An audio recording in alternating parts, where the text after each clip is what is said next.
Pernah ada orang sekali lewat celengan depannya. Nah ambil.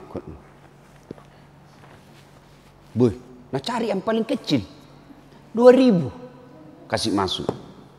Selesai itu, kasih masuk, tiba-tiba lewat lagi tuh celengan.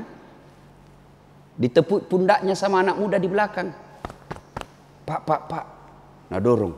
100.000. Wih, dalam hatinya ini bapak. Wih, jago nih anak muda. Nak 2.000 jadi si bilang ngang.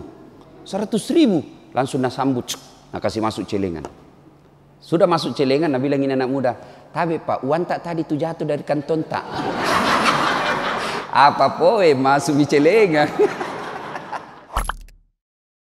Wahai orang-orang yang beriman, masuklah engkau ke dalam Islam secara sempurna.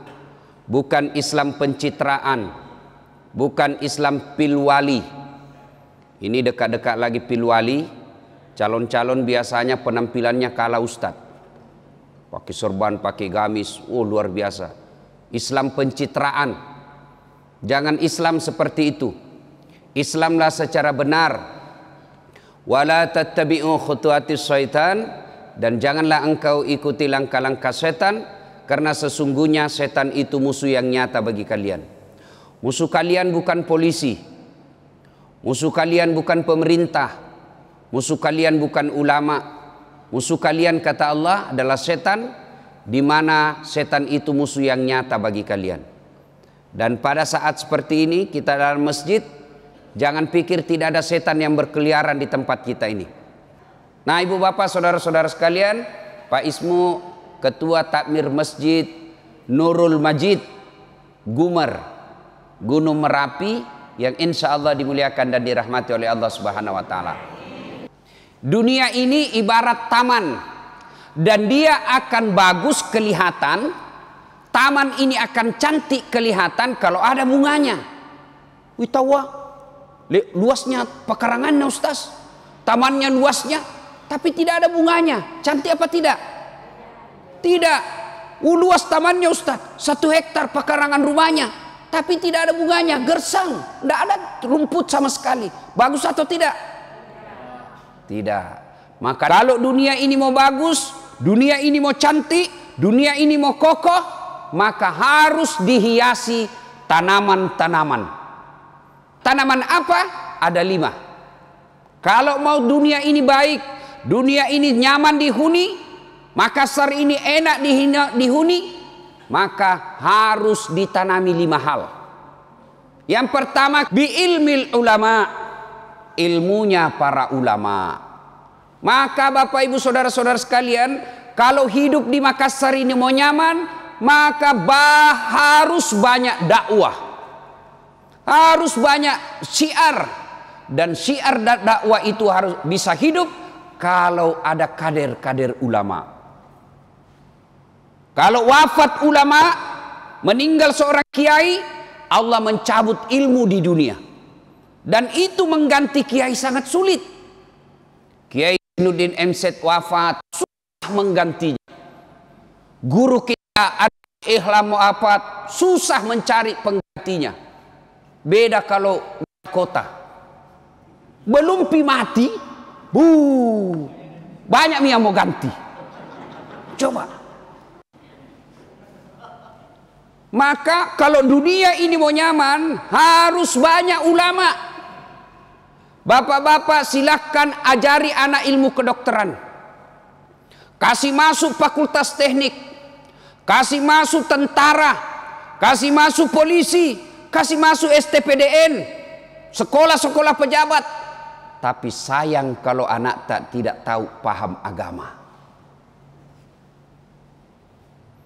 Anak jadi anggota DPR bagus, anak jadi dokter spesialis hebat, anak jadi kontraktor bagus, tapi kalau tidak ada agamanya, tena harapan. Coba, kalau mati ki ibu, siapa doakan ki? Siapa? Suami tak kawin lagi. Mana amo dulu waktu tak pengantin baru Nabi bilang, kemanapun kau pergi aku akan mengikutimu. Nah bilang apa, laut kan ku seberangi, api kan ku terjang. Minum kopi saja nah tiup. Ya, ya. Siapa yang doakan kita? Anak. Maka kalau anak tak bagus agamanya, meskipun ibu sudah dikubur, masih ada yang doakan. Anakku hebat saya Ustaz, pintar bahasa Inggris. Lah ya penjo bahasa Inggris puna tenaga mana? Woi Pak, anak tak hebat bahasa Inggris tapi tidak bagus agamanya, tidak tahu berdoa, untuk apa? Lihat anak-anak yang tinggi sekolahnya, tapi agamanya rendah, dinasehati orang tuanya. Bayangkan dijualkan ruko, warisan dari neneknya, nah jual rukonya bapaknya, pergi ke sekolah ke Australia nak. Sekolah kau jauh-jauh supaya hebat kau pulang, tapi tidak bagus akhlaknya, tidak bagus agamanya, pulang dinasehati sama neneknya. Nah jangko begitu, tidak bagus itu anak gadis keluar malam-malam sama cowok yang bukan suaminya. Apa nak bilang cucunya? Nah anak tak yang dikasih sekolah ke luar negeri dijualkan ruko. Apa nak bilang? Apa tong kita tahu nek?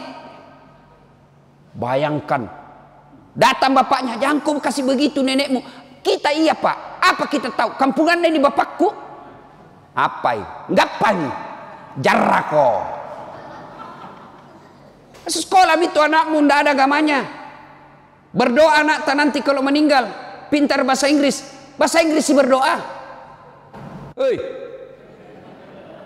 Kira-kira kalau berdoa ya anak tak itu yang kursus bahasa Inggris, yang nak bayar 300.000 satu bulan. Berdoa bahasa Inggris sih berdoa. Oh my God, please help me my mother. Talekang. Maka itu semua bisa kita dapat kalau ada kader ulama. Maka masjid sebaiknya satu masjid ada kader ulama di masjid itu. Setiap masjid mestinya ada penceramah yang tinggal di situ. Ada tetangga kita yang paham agama, meskipun sedikit saja pesertanya. Selesai salat subuh seperti ini, bikin tablik, bikin pengajian, meskipun cuma 2, 3, 4 orang yang hadir. Saya tidak pernah mondok pesantren. Satu-satunya pondokan yang pernah kuikuti pondok waktu saya kuliah. Pondokan Ramsis. Tidak pernah saya sekolah agama secara khusus. Tapi di mana saya belajar agama? Saat saya masih kecil di kampung, selalu ada ceramah-ceramah kita di subuh hari. Meskipun cuma 5 orang yang hadir, 10 orang yang hadir, satu aja jadi ulama dari 10 itu sudah luar biasa menyelamatkan Gunung Merapi. Masjid sekarang rau cantik-cantik Pak, ber-AC, mewah lampunya. Tapi seperti rumah sakit. Tahu rumah sakit? Tahu? Cantik toh, bersih, ber-AC, rapi. Apa isinya? Orang sakit. Jangan seperti itu masjid kita. Biar masjid kita kecil, tidak terlalu rapi, tidak terlalu mewah, tapi di dalamnya selalu ada pengajian. Maka Pak Ismo, pikirkan dengan teman-teman panitia masjid, bagaimana supaya ada pengajian di masjid ini minimal 2 kali sepekan. Dan kita juga jamaah tahu diri ki juga. Kalau pergi ke pengajian, nah ada celengan diedarkan, isi tongin jo. Dia kok kikili. Kalau lewat celengan di depan tak pura-pura kena SMS. Ndak nalia, begitu lewat balik. Pernah ada orang sekya sekali lewat celengan depannya. Nah ambil kot. Nah cari yang paling kecil 2.000 kasih masuk. Selesai itu kasih masuk, tiba-tiba lewat lagi tu celengan, ditepuk pundaknya sama anak muda di belakang. Pak. Nah dorong 100.000. Dalam hatinya ini bapak, Jago nih anak muda. Nak 2.000 jadi si bilang ngang. 100.000 langsung nak sambut. Nak kasih masuk celengan. Sudah masuk celengan, nak bilangin anak muda. Tapi Pak, uang tak tadi tu jatuh dari kantong tak. Apa poe masuk di celengan. Begitu sekeknya ini orang, bubar itu jamaah, nah datang itu takmir masjid. Nah bilang tabe, ada uang di situ, salah masuk tadi itu di celengan. Lah. Ini masjid bisa makmur, dakwah bisa jalan, kalau ada donatur. Maka ibu bapak ketika datang ke masjid, jangan tomak itu sengaja mau celengan, tapi celengan yang kita mau isi uang 2.000. Nah, masih bagus itu, masih ada 2.000 daripada tidak ada sama sekali. Ya, ibu-ibu pilih mana? Pilih mana? Meskipun 2.000 tapi rutin daripada sekali 1 bulan 10.000. Pilih mana ibu? 2.000 tapi rutin. Kantara sekena. Lihat mangke. Yang mestinya 10.000 rutin. Dan tidak ada orang bangkrut gara-gara sedekah. Nah, ulama penting. Ibu-ibu saya tanya, pernah selama Bapak Ibu jadi penduduk Gunung Merapi, pernah enggak ada kepala dinas kesehatan datang menjelaskan tata cara wudhu? Ada? Pernah ada gubernur yang datang di sini masjid tak menjelaskan syarat-syarat syarat sahnya sholat? Pernah? Lalu dari mana kita dapat itu ilmu? Tentang wudhu, tentang sholat, tentang puasa, tentang haji, tentang zikir, tentang doa. Dari mana kita dapat itu? Dari ulama.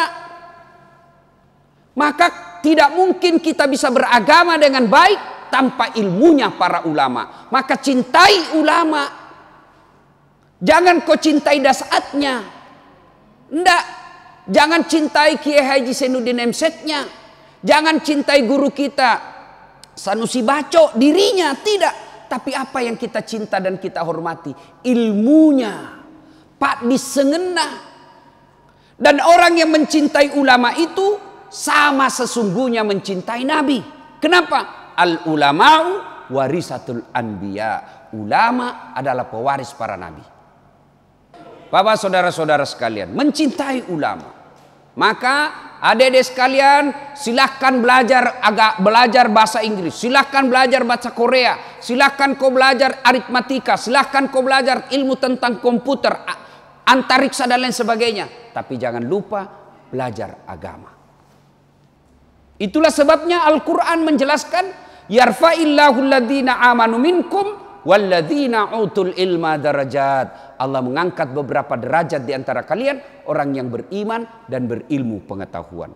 Maka tempat-tempat seperti ini, kalau ada kita lihat iklan-iklan takblik, iklan-iklan pengajian, datang ki.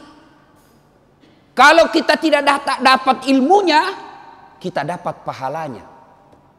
Duduknya orang mendengar ceramah, duduk saja, belum lagi mencatat, belum lagi pemahamannya, belum lagi diamalkannya. Duduk saja dengan mendengar ceramah sejam, sama nilai keutamaannya sholat tahajud 1 malam suntuk. Ada pernah di sini sholat tahajud 1 malam suntuk?